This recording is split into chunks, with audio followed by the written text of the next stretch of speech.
If you know me, you know I am a community enthusiast. One of the bonuses of my job in real estate is that I get to meet a ton of people that are dedicated to making our world a better place. These are the people that add value to what we call home. So a new highlight for April Baker Homes is that we're going to do a community spotlight. And I get to sit down with our favorite nonprofits and people in the business community and see what they're up to, what their story is, and how we can all support them.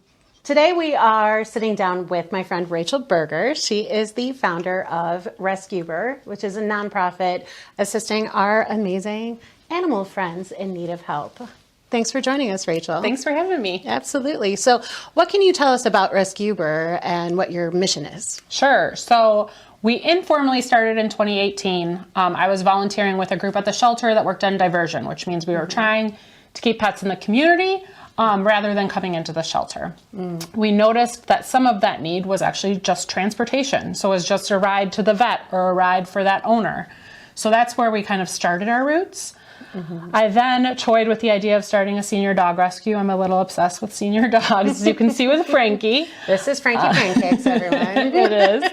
And then I realized that I could do a greater good working with more organizations, and a lot of them that are already working with seniors. So we actually became a 501c3, so a nonprofit charity, in 2020. Okay. So it's been just about 4 years. And since that time, we have bought a van known as Frank that is transporting all over. And we have transported, in Frank, we have transported just over 2,000 animals. Wow. And then we have a transport coordinator or placement coordinator who has helped with over 4,000 lives being placed with rescues or in homes. That's amazing. Yeah. So why is transport so essential to rescue in general? Yeah, I think that a lot of our intake facilities, so animal controls is normally what they're referred to, are very limited in staff. So they don't have people that, even if there's an organization that says, yes, we can take that animal, they don't have the ability to get that animal to that rescue. Same token for the rescues. A lot of our rescues in Chicago are actually all volunteer-based, like we are. So they have people that are working full-time and they just don't have the ability to necessarily do a 2-hour drive round trip. Right. And that's where we kind of step in, is to do that 2-hour drive and be that link in kind of their life-saving journey.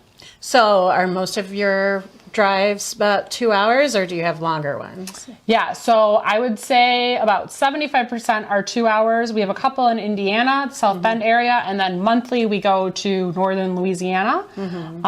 And then we also get some dogs that come in, like Frankie, on an airplane, and we meet their rescues at the airport and drive them, but that's still just about 2 hours. So Louisiana is really our big out-of-state partner, and then we have a partnership in Texas as well with a sanctuary that both takes dogs to kind of live out their lives there, as well as we then take some dogs up north for that. Okay, groovy. So what do you see as your current need? What do you need in order to run your nonprofit and be successful with it and help even more of these guys? Yeah, great question.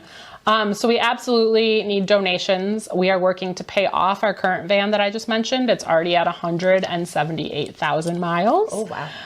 So we want to make sure we keep it in tip-top shape to be able to safely transport everyone.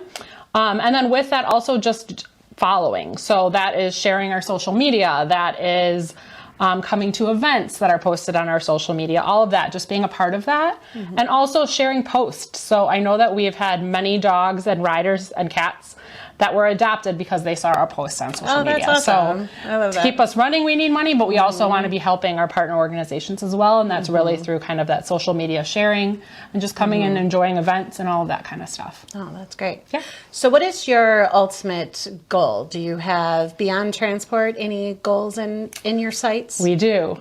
So as I mentioned, kind of the senior dog piece, we are hoping to do a foster-based sanctuary. So we realized in our journey so far that there are several organizations that are like, we could tag them if we had 2 weeks to get a foster.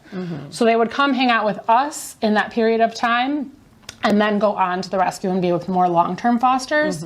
One piece of that would also be dogs like Roz, who's actually hospice, that would stay on the sanctuary for as long as their journey was and be able to be comfortable outside of the shelter and really enjoy the rest of their lives. So that's the dog piece. And then the cat piece, we have recognized a huge need for cats that have ringworm.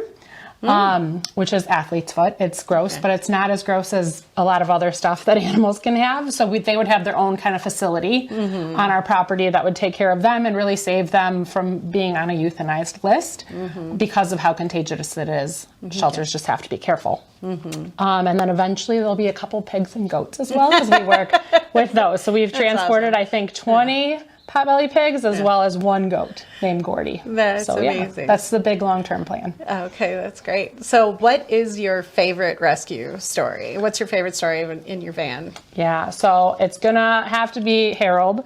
So Harold was my last dog. I actually picked him up at a open access animal control on the south side of Chicago. And I had been looking for a senior black Chihuahua because I have a type. And he was there shivering.